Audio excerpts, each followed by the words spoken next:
Sebuah bujukan yang manis. Terkadang perjalanan cinta memang tidak semulus yang kita bayangkan. Ada kalanya kita harus melewati beberapa tahap ujian, agar cinta bisa lebih kuat untuk terus kita genggam.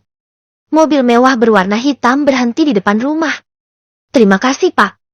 Sudah mengantar saya sampai ke rumah dengan selamat. Ucap Amelia ketika sudah turun dari dalam mobil.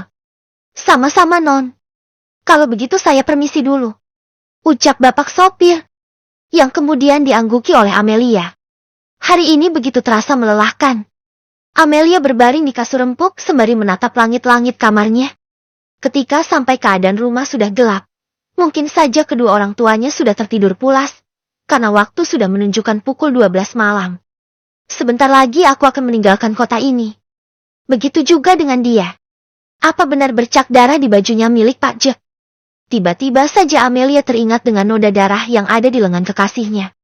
Semoga saja tidak ada yang kau sembunyikan dariku. Amelia beranjak dari kasur untuk membersihkan badan dan mengganti baju dengan piyama tidurnya untuk segera beristirahat. Di rumah sakit. Ceklek. Wanita dengan membawa satu anak masuk ke dalam ruang rawat inap wanita parubaya itu. Nenek. Nenek kenapa? Tangan nenek kok ada perbannya? Apa nenek terluka? Ucap anak kecil berumur 2 tahun menghampiri berangkar tempat tidur pasien. Nadine, cucu nenek. Sini sayang dekat nenek. Nenek tidak apa-apa, hanya sakit sedikit. Nanti juga sembuh. Jawab wanita itu. Bu, alhamdulillah akhirnya ibu sadar juga. Ucap delir wanita dewasa yang merupakan anak dari wanita parubaya itu. Dan Nadine si anak kecil adalah cucunya. Iya untung nak. Panggil saya Daniel, Bu.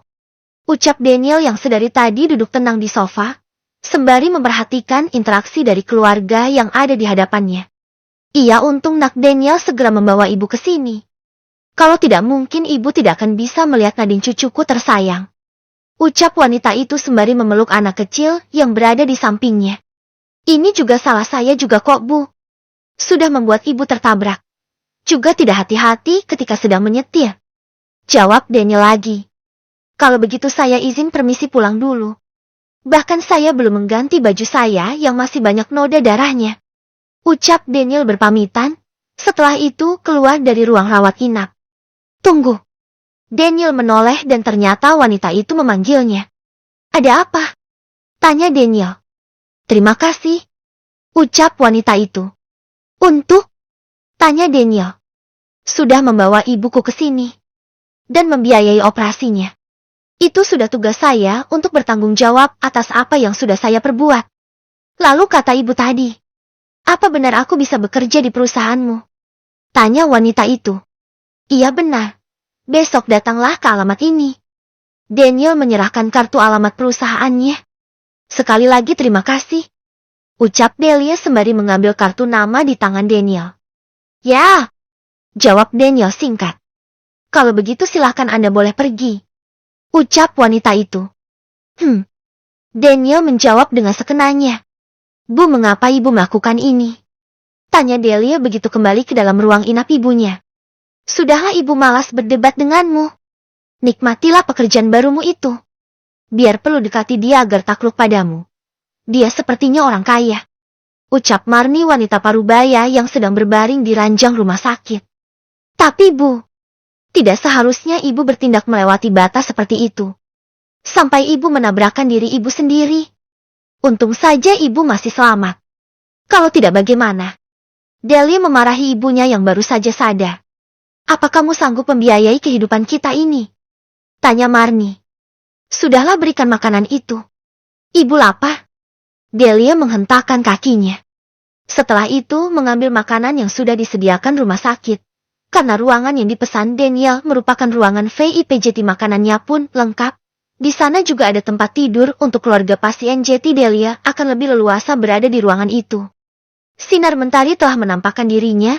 Setiap matahari terbit akan membawa hari baru. Dengan harapan baru, untuk awal yang baru. Cahaya masuk melalui celah-celah kamar membuat seseorang terusik dalam tidur nyenyaknya. Home! Jam berapa ini? Gadis itu meraba-raba samping tempat tidur. Mencari sesuatu namun tak ia temukan, lalu beranjak dari tidurnya untuk mencari benda yang sangat penting. Ternyata sesuatu yang ia cari berada di atas nakas. Pukul 6 pagi. Tidak ada pesan apapun darinya. Oh ya, sudahlah, mungkin dia sedang sibuk akhir-akhir ini. Aku harus bisa memahaminya karena dia seorang presdir, pastilah pekerjaannya lebih banyak. Gumam Amelia. Gadis mengawali pagi dengan menyelesaikan ritual mandinya, lalu memakai baju santai ala rumahan. Karena sekolah sudah libur dan hanya tinggal mengambil ijazah kelulusan, jadilah Amelia Friday dan akan memulai menyiapkan persiapan untuk keberangkatannya. Amelia menuruni anak tangga dengan sedikit lesu menghampiri Cecilia yang sedang berada di dapur. Good morning, Mah. Amelia mengecup pipi kanan ibunya. Sayang, udah bangun. Good morning. Jam berapa pulang semalam? Mamah gak nungguin kamu. Mamah ngantuk soalnya. Ucap Cecilia setelah mendapat kecupan di pipi dari anak gadisnya. Gak apa-apa, aku pulang jam 12, kayaknya itu pun aku pulang duluan, gak nunggu sampai acaranya selesai. Lalu pulangnya diantar siapa? Tanya Cecilia. Sopir semalam. Jawab Amelia cepat. Sopir? Jawab Amelia sembari menganggukkan kepalanya. Cecilia menoleh memandangi anak gadisnya lalu tersenyum manis membelai rambut panjangnya. Ya udah, yuk sarapan, nasi gorengnya udah jadi, ucap Cecilia sembari melepas apron di tubuhnya. Loh, papanya belum bangun, Mah. Amelia celingukan mencari sang ayah. Karena biasanya Daston sudah duduk manis di meja makan ketika Amelia turun. Papa di depan sedang baca koran. Jawab Cecilia. Tumben papa baca koran di hari yang gak free. Tanyanya. Ada seseorang yang menemaninya. Jawab Cecilia. Amelia mengerutkan keningnya. Siapa pagi-pagi gini bertamu? Cecilia tersenyum, lalu merangkul pundak Amelia mengajak anak gadisnya mengintip di balik jendela kaca. Tuh yang bertamu calon menantunya. Tunjuk Cecilia pada kedua orang yang sedang berbincang di depan teras rumah. Daniel. Amelia begitu terkejut setelah melihat siapa orang yang sedang berbincang dengan sang papa pagi-pagi seperti ini. Sejak kapan orang itu ada di sini, Mah? Tanya Amelia. Kurang lebih setengah jam yang lalu. Jawab Cecilia. Menyebalkan. Amelia mencibikkan bibirnya. Cecilia yang melihat anak gadisnya merajuk pun merasa gemas. Sepertinya mereka sedang bertengkar. Ucap Cecilia dalam hatinya. Panggil papa sana. Kalau sarapannya sudah siap. Jawab Amelia singkat. Dengan berat hati kakinya melangkah menuju teras rumah.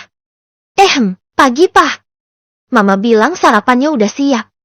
Amelia memberanikan diri untuk menghampiri Daston.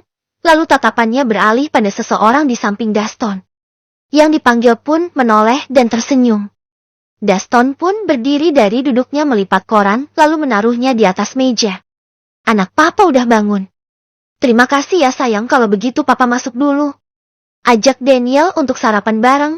Daston mengusap rambut anaknya lalu berlalu dari hadapan keduanya. Kini tinggallah Amelia dan Daniel di teras. Amelia tidak tahu harus memulai percakapannya dari mana. Jelas Amelia masih merajuk dengan Daniel yang meninggalkannya begitu saja sendiri waktu semalam. Amelia hanya berdiri dan mematung tanpa mengeluarkan sepatah kata apapun. Kok aku gak disambut juga seperti Papa Daston tadi? Akhirnya Daniel yang memulai percakapan itu. Untuk apa datang kemari pagi-pagi seperti ini? Bukankah Bapak Prestir sangat sibuk?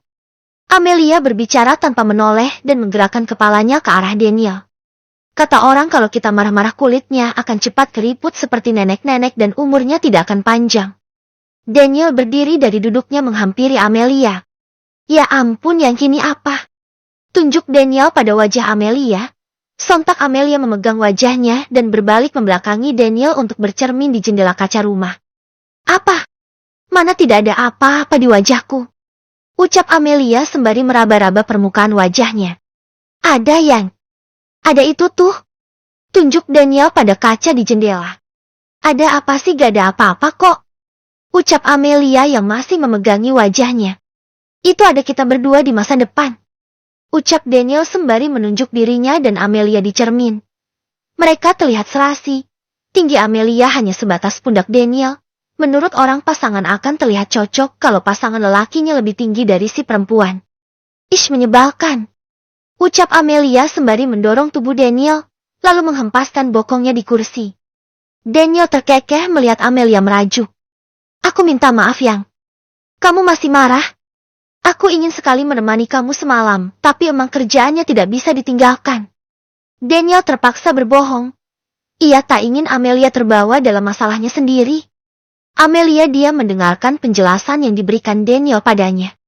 Ia pun merasa egois dan berpikir kalau dirinya terlalu kekanak-kanakan terhadap masalah yang menurutnya sangat sepele.